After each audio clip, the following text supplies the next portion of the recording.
Ẹ káàárọ̀, ẹ káàsán, ẹ káalẹ́ níbikíbi tí ẹ bá ti ń wo ìkànnì yìí, Mr. Dre Knowledge TV.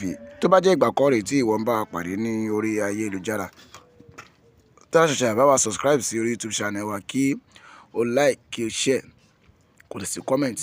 Èyí ni ti máa tuntun aládùn tí a mú wá fún yín, tí ó ládùn tó lóyin, tí a pè àkọlé rẹ̀ ní Simisola. Simisola ni orúkọ sinimá tí a mú wá fún yín. Gbogbo iṣẹ́ àti mọ gbogbo sinimá tí Fisáyọ̀ Àbíbáwà, ẹ mọ̀ wípé gbọ̀ngbọ̀n máa ń kọ́ sí Simisola tí ó máa ṣe àfihàn ẹ̀ ní orí ìkànnì Yorùbá Plus. Níbẹ̀ láti máa jẹ ìgbádùn Simisola. Sinimá olódùn tó láyin, tó lódùn gidi ni.